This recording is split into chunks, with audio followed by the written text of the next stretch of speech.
Good evening, Eric Arnold here, Monday, June 1st, in the Sports Barn. What shall we talk about today? I believe the topic today is the St. Louis Cardinals, as we are now almost halfway through our odyssey through MLB. I've got some notes here about George Floyd. I hesitate to get into this stuff just because it's so polarizing, but yeah, what the hell, why not? It does seem to me that that is the topic in the sports world right now. I flip on, well, okay, I just answered my own question. I was going to say I flip on ESPN. Well, of course it's going to be the topic on ESPN because that's primarily what they live for, is this kind of thing.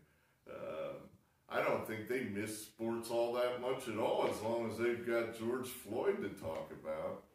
But at any rate, I saw the MLB Players Association. I saw they made a proposal.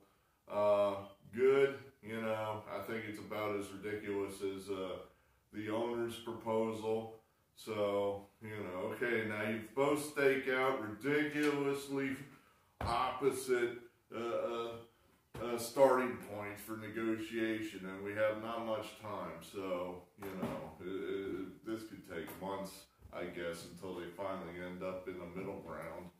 I think they wanted 114 games, knowing full well that the owners want to play 60. You know, every game the owners play without fans, they lose money, so they don't want to play any.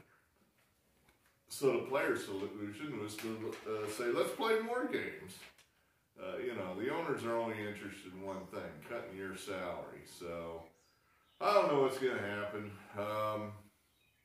We're going to continue on as if my brother that you've met in previous videos, Mark, informed me that if baseball doesn't get their shit together, it will probably be the end of July before hockey and the NBA kick off. That's 2 more months. I swear to God. I mean, you know, this is tough. I mean, I'm sitting here thinking as I'm watching these riots, it's like my buddy owns a bar. He can't open his bar. My other friend, he owns a barber shop. He can't open his barber shop. But apparently they could go break into somebody else's barber shop or bar and burn it down, and that's all legal. It's like, Jesus Christ. I mean, all of a sudden social distancing, I guess, is not important. I guess, you know, okay, for you old elderly white people at the grocery store, you all have to wear your little masks and comply and obey. But if you want to go burn shit down, well, you know, have at it, I guess. I mean, it's all, I know they're all Democrats because they're all wearing masks. You know, that's easy enough. Mask, Democrat. No mask, Republican. It's easy. I don't know. My notes on George Floyd, I mean, I've seen some of these people that are just talking, spouting, I don't know, nothingness, just platitudes. We have to do better. We must be better. It's like, I don't even know what that means. You know, if you missed my previous rant, my position is the police have gotten away with beating the shit out of people they don't like or people that cross them for way too long. My issue is I don't think this is necessarily a straight up black-blue matter. I think this is a blue fill-in-the-blank color matter. But, you know, if you say that, then black people get angry.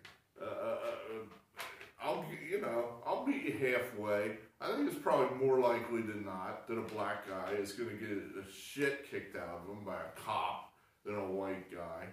But I don't think it's exclusive.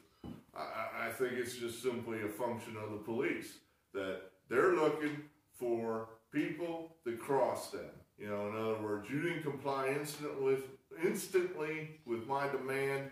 That gives me carte blanche to fuck you up. Now, a small minority of the cops think that way.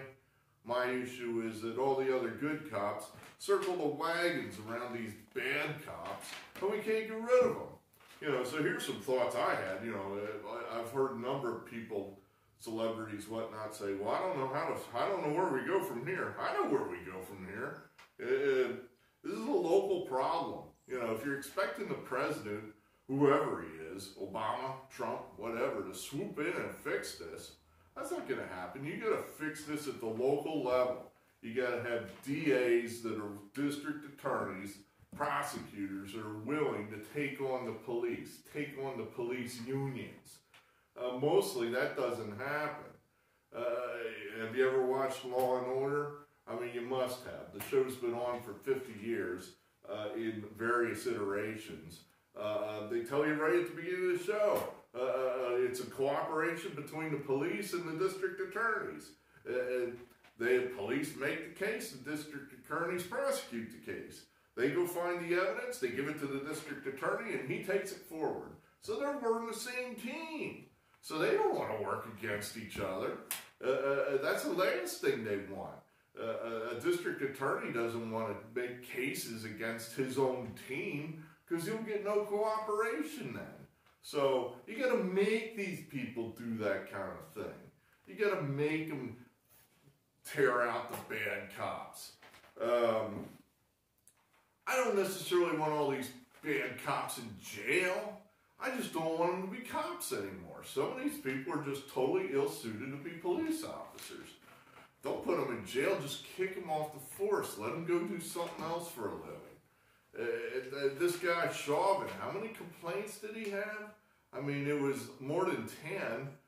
That seems like a lot to me, you know, but he's still there. It was still there. Now he's in jail. But what happens to these complaints? I mean, to me, that's you, the local citizenry, not demanding transparency, not demanding accountability. I mean, if one citizen goes up to, I don't know, fill in the blank local government, local police department, and says, you know, last Friday I filed a complaint against Officer Friendly. Well, whatever happened to that? Well, that's still under investigation, sir. We can't comment on an ongoing personnel matter. You know, that's some bullshit you're going to get. And you're always going to get it if it's just you.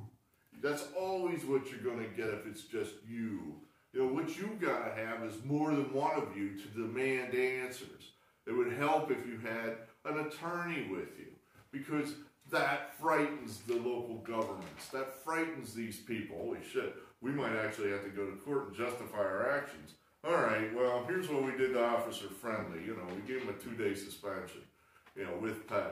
And then you go, well, I don't think that's very much of a punishment at all. You know, then you can decide whether you want to start picketing the police station because they didn't do dick to Officer Friendly. But, you know, nobody's doing any of that. You guys haven't even started that. So, you know, this is all on these local jurisdictions, these local places. You know, are you going to stand up and demand that your police departments be accountable or not? One thing I threw out there, I said in my last video, pay these cops more. You know, you want these guys to do a more dangerous job. You want them to think for an extra beat before they blow that perp away. Well, that probably makes it more dangerous for them. So let's pay them more. You know, I demand results for my extra pay, though. You know, I expect you guys to be more accountable, to be more careful, but I'm willing to pony up a few more tax dollars. And then another thing is, you know, enough with this gun restrictions. This is ridiculous. This anti-Second Amendment, let's have gun control. Look, if we're going to pay, if we expect these cops to be more careful when they're enforcing the law, and we're making things more difficult for them, and more dangerous for them, I fully expect them to do less. I think that's human nature. That they're just not going to insert themselves into as many dangerous situations because they're afraid they're going to get shot. So let the citizenry police itself, for Christ's sakes. I marvel at how many of these jurisdictions that this is going on in are no gun zones. You know, a lot of the major United States cities, no gun zones. It's like, what? You can't even have a pistol, you know. Everybody jumps on the pro-Second Amendment people every time there's a mass shooting, and I say, what do we need these semi-automatic weapons for? Have you watched some of these riots? That's what you need it for. You know, the police aren't doing anything. They're standing there with their little shields and their batons. You know, they're just standing there watching. There goes a whole row of guys burning shit down. Oh, wow. That looked like somebody's store they're smashing into. You know, what if that's my store?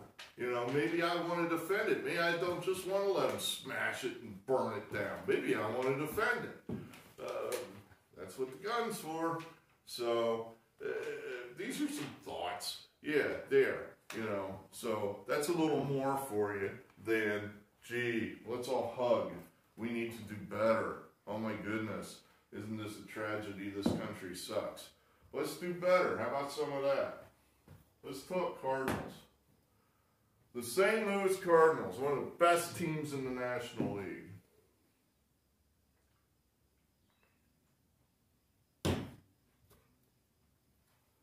Winner, winner, winner, winner, winner. 5 straight years of winning baseball. Their 5-year record above 500, return on investment. This is one, if you go back, say, like I said, my database goes back to 2004.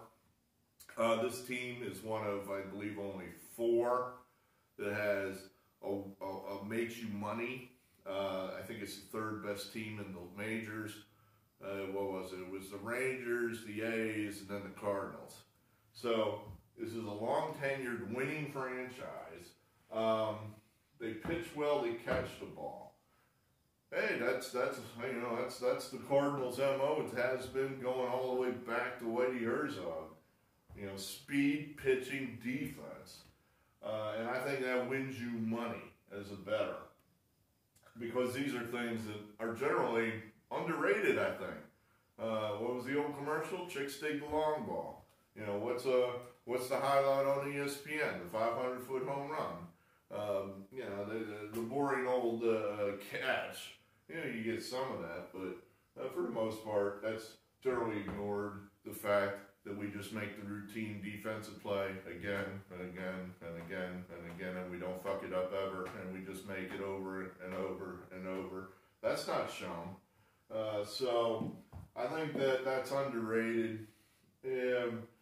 What do we got here? 86.5. That's roughly what Vegas had these guys at. I'll have to check my notes, but I think that puts them in the middle here.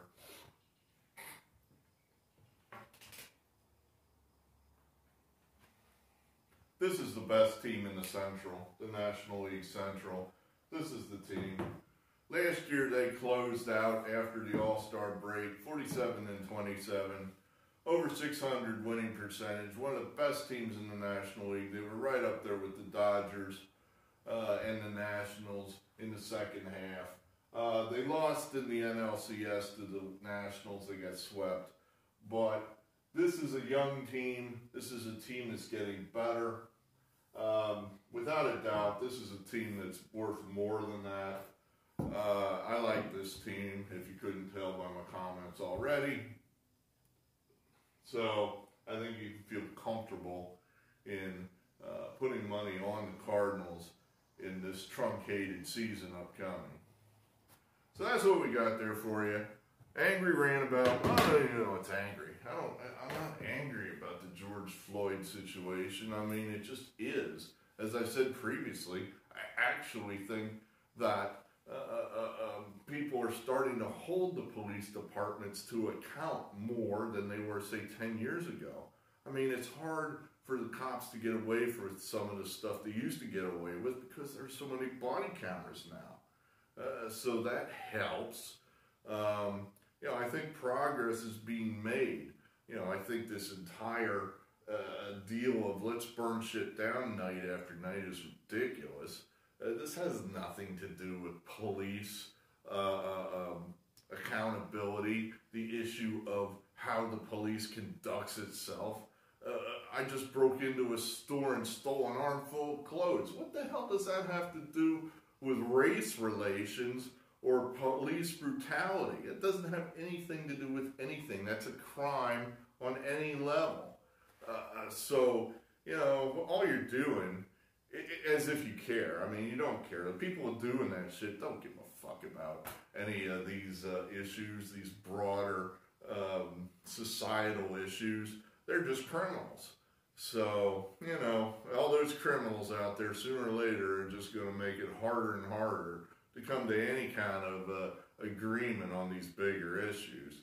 So it'll be, what, night 7 of rioting in the United States. Hooray! I guess I'll watch it on TV because I got nothing else to watch, no sports or what have you. So, I don't know what's next. I guess the American League Central. I guess that's next. What would that be? That would be, I guess, let's see. The White Sox, the Indians, Detroit, Kansas City, and obviously we're missing one. I can't get it. Yeah, I don't know. Somebody's missing. I'm sure I'll think of it at some point. It's probably somebody really important and I can't think of it. Oh well, we'll think of it for the next episode. And so that's all we got for you. We'll talk again. I guess the White Sox, unless that other team that I'm forgetting it starts with an A or a B. So I'll talk to you later.